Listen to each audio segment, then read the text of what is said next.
আপনি কি জানেন টাইটানিক জাহাজ ডুবে যাওয়ার জন্য যে কারণ দেখানো হয়েছিল বিশ্ববাসীর সামনে সেটা ছিল বরফের সাথে ধাক্কা খেয়ে লাগার ফলে লোয়ার ডেকে পানি ঢুকে যায় আর তারপর তা ডুবে যায়, কিন্তু এই কাহিনীটি সম্পূর্ণ মিথ্যে। অনেকেই বলে টাইটানিক জাহাজ ডুবছে নাকি একটা বরফের সাথে ধাক্কা খেয়ে, আবার অনেকে বলে টাইটানিক জাহাজ কিন্তু এখন ডুবে নাই। আজকে আমরা এই টাইটানিক জাহাজ ডুবার মেইন রিজনটা জানবো, তো চলুন ভিডিওটি শুরু করা যাক। আজ থেকে প্রায় 110 বছর আগে ঘটে যাওয়া এই কাহিনীটি, যখন এমন একটা মর্মান্তিক দুর্ঘটনা ঘটেছিল যেটা সম্পূর্ণ দুনিয়াকেই কাঁপিয়ে দিয়েছিল। জি হ্যাঁ বন্ধুরা, আমি দুনিয়ার সবচেয়ে বড় জাহাজ টাইটানিক জাহাজে ডুবে যাওয়ার কথা বলছি। কিন্তু আপনি কি জানেন টাইটানিক জাহাজ ডুবে যাওয়ার জন্য যে কারণ দেখানো হয়েছিল বিশ্ববাসীর সামনে সেটা ছিল বরফের সাথে ধাক্কা খেয়ে লাগার ফলে লোয়ার ডেকে পানি ঢুকে যায় আর তারপর তা ডুবে যায়, কিন্তু এই কাহিনীটি সম্পূর্ণ মিথ্যে। তাহলে টাইটানিক জাহাজটি ডুবে যাওয়ার আসল কারণ কি ছিল? কি কারণে টাইটানিক জাহাজটি ডুবে গেল? এর পেছনের সত্য ঘটনাটাই বা কি ছিল? টাইটানিক জাহাজ ডুবে যাওয়ার আসল কারণ নিয়ে কিছু চাঞ্চল্যকর তথ্য ইদানিং পাওয়া যাচ্ছে, যা শত বছর ধরে আমাদের কাছে লুকানো হয়েছিল। তো বন্ধুরা, আজকের সম্পূর্ণ ভিডিওটিতে আলোচনা করা হবে টাইটানিক জাহাজ ডুবে যাওয়ার আসল কারণ, যা আপনি ইতিপূর্বে কখনোই শুনেননি। তাই সকলের কাছে অনুরোধ থাকবে ভিডিওটি শেষ পর্যন্ত দেখার জন্য।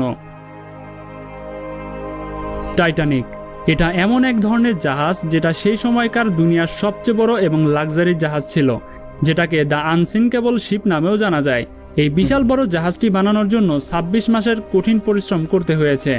$8 মিলিয়ন, যেটা বর্তমান সময়ের $150 মিলিয়ন চেয়েও বেশি, সেই মূল্যের অর্থ টাইটানিক জাহাজ বানানোর ক্ষেত্রে ব্যবহার করা হয়েছে। আর কয়েক কোটি মানুষ সেখানে যাওয়া স্বপ্ন ছিল, কিন্তু এ সকল কিছুই ভেঙে চুরমার হয়ে যায় যখন 14 এপ্রিল 1912 সালের কালো রাত্রিতে একটা আইসবার্গের সাথে ধাক্কা লাগার ফলে এই আনসিঙ্কেবল শিপ আটলান্টিক মহাসাগরে বরফ পানিতে এত দ্রুত ডুবে যায় যে যেমনটা চোরাবালির ভেতরে মানুষ ডুবে যাওয়া। আর শুধুমাত্র 2 ঘন্টার ভেতরে সেই জাহাজের নাম ও নিশান সবকিছুই ডুবে যায়। আর জাহাজের ভেতরে থাকা 2228 জন প্যাসেঞ্জারের ভেতরে ভাগ্যক্রমে প্রাণে বেঁচে ফিরেছিল মাত্র 712 জন লোক। তাদের এমন ভয়ঙ্কর দিনটির কথা তাদেরকে এখনো ভয়ে বুক কাঁপিয়ে তোলে। এই ভয়ঙ্কর দুর্ঘটনাটি এতটাই মর্মান্তিক ছিল যে বর্তমান যুগে অনেকে এই ভয়ঙ্কর দিনটির কথা ভাবলে ভয়ে বুক কেঁপে ওঠে। বিশেষ করে আমেরিকানরা, যে সকল পরিবার ওই জাহাজে ছিল। টাইটানিকের উপরে আজ পর্যন্ত শত শত বই লেখা হয়েছে আর অনেকগুলো মুভিও তৈরি করা হয়েছে, যেখানে সেই ভয়ঙ্কর কালো রাত্রির দুর্ঘটনাটি সকলের সামনে তুলে ধরা হয়েছিল। কিছু ফ্যাক্ট ছিল আর কিছু ফিকশন। কিছু কিছু লোক ছিল যারা রাতারাতি সুপার হিরো হয়ে উঠেছিল, আবার কিছু কিছু লোকের উপরে দোষ চাপিয়ে দেওয়া হয়েছিল। কিন্তু আসলে ওই রাতে কি হয়েছিল?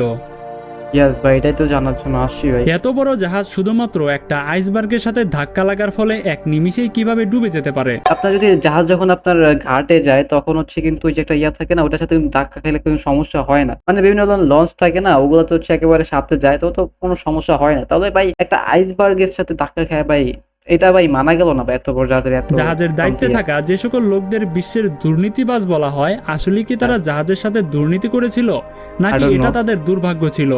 গত 100 বছর ধরে আমরা এটাই জেনে আসছি যে টাইটানিক একটা আইসবার্গের সাথে ধাক্কা লাগার ফলেই তা ডুবে গিয়েছিল।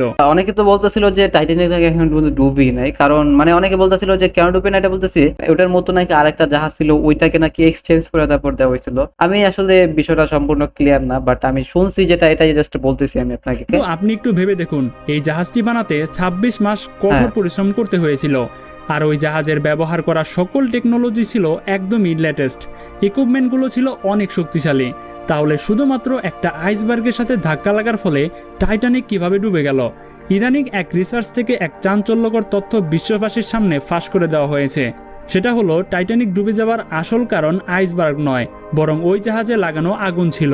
জি হ্যাঁ বন্ধুরা, টাইটানিক জাহাজ সমুদ্রে যাবার পূর্ব থেকেই এর বেসমেন্টে লাগানো আগুন ধীরে ধীরে জাহাজের এক পাশ পুড়িয়ে দিচ্ছিল। এর কিছু প্রমাণ হলো জাহাজটি সমুদ্রে যাবার পূর্বে এক ব্যক্তির নেওয়া এই ছবিগুলো।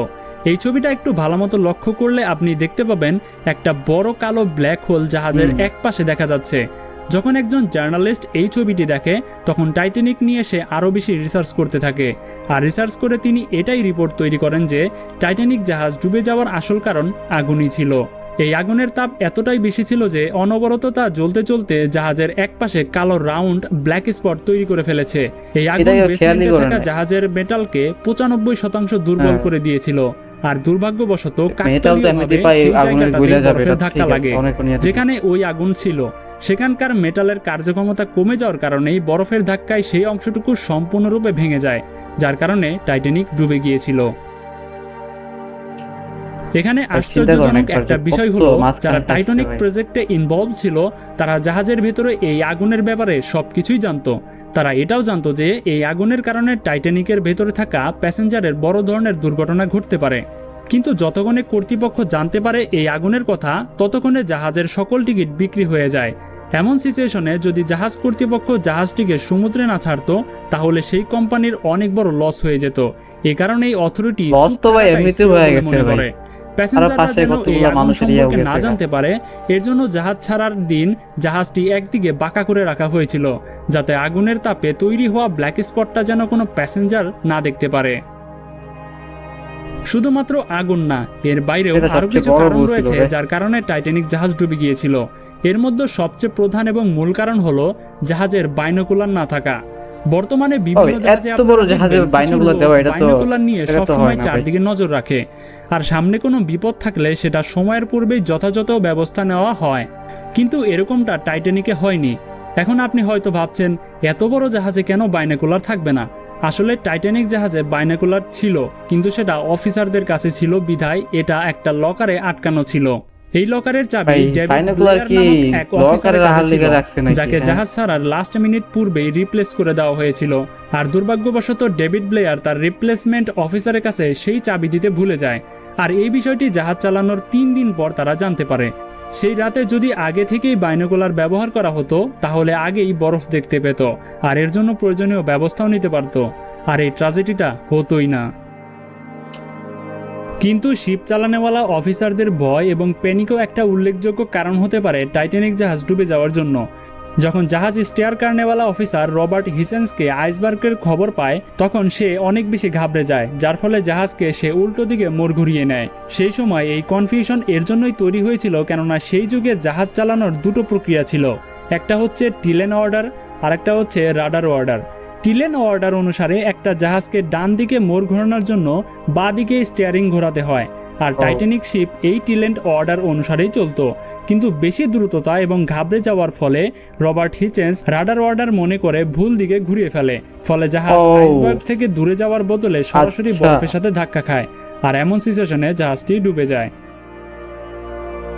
তারপরে এখানে আরো কিছু থাকলে হয়তো সেদিন রাতে এতগুলো মানুষের মৃত্যু হতো না। এত বড় জাহাজের জন্য মিনিমাম 60টি লাইফ বোট রাখা উচিত ছিল, কিন্তু টাইটানিকের বিল্ডার এখানে শুধুমাত্র 48টি বোট লাগানোর ক্যাপাসিটি তৈরি করেছে। কিন্তু এরপরেও টাইটানিক কর্তৃপক্ষ শুধুমাত্র 20টি লাইফ বোট নিয়ে যাত্রা শুরু করে, কেননা 48টি লাইফ বোট লাগালে জাহাজ দেখতে লাগবে। তারপর ইমার্জেন্সিতে লাইফ বোটগুলো কিভাবে জাহাজ থেকে নিচে নামাবে সে বিষয়ে কিছু অভিজ্ঞদের ট্রেনিং দেওয়া হয়। সেই ট্রেনিং এর দিন ছিল সেই দিন যেদিন টাইটানিক জাহাজ যাত্রা শুরু করে, তাই জাহাজের ক্যাপ্টেন এই ট্রেনিংটাকে ক্যান্সেল করে দিয়ে দেয়। একটা জাহাজ থেকে লাইফ বোট নামাতে সর্বোচ্চ 10 মিনিট সময় লাগবে, কিন্তু কারো কোনো অভিজ্ঞতা না থাকার ফলে সেই লাইফ বোটগুলো নামাতে 30 মিনিটেরও বেশি সময় লেগে গিয়েছিল। এখানেই শেষ নয়, লাইফ বোটগুলোতে 35 জনের সিট ছিল, কিন্তু সেখানে প্রথম দিকে শুধুমাত্র 27 জন করে বসিয়ে নামানো হয়েছিল। এভাবে ছোট ছোট ভুল সেদিন অনেকগুলো প্রাণ কেড়ে নিয়েছিল। আসলে সেদিন বিধাতাই হয়তো চায় জাহাজটা ধ্বংস হয়ে যাক, তা না হলে এতগুলো ভুল একসাথে মানুষ কিভাবে করে। জাহাজের এক পাশে আগুন লেগে পড়ে গিয়েছে, তবুও সেটা ঠিক না করেই অর্থের লোভে জাহাজ ছেড়ে দেওয়া। জাহাজের লাইফবোট 48টি ক্যাপাসিটি থাকা সত্ত্বেও শুধুমাত্র 20টি লাইফবোট নিয়ে যাওয়া, লাইফবোট নামানেওয়ালা এক্সপার্টদের ট্রেনিং ক্যান্সেল করে দেওয়া, বরফের সাথে ঠিক একই জায়গায় ধাক্কা লাগা যেখানে আগুনে পুড়ে মেটাল আগে থেকেই দুর্বল হয়েছিল। এ সকল কিছু একসাথে করলে দেখা যায় সেদিন মানুষের ভাগ্যটাই ভালো ছিল না, তবে কিছু মানুষের বড় দুর্নীতি এবং বেপরোয়ার জন্য সেদিন এত বড় দুর্ঘটনা ঘটে। আসলে ভাই টাইটানিকের যে ইয়াগুলো ছিল, মানে মানে আপনার যে হিস্টোরি গুলো ছিল, এটা অনেকটাই মারাত্মক। আপনারা তো দেখছেন গাইস, টাইটানিক যে মুভিটা আছে ওটা তো অবশ্যই আপনারা দেখছেন, মানে না দেখে তো পারেন না। তো এটা হচ্ছে আজকে আমাদের ভিডিও, কেমন অবশ্যই কমেন্ট জানিয়ে দিবেন। তো দেখা হবে নতুন ভিডিওতে, ভালো থাকবেন, সুস্থ থাকবেন, পিস আউট।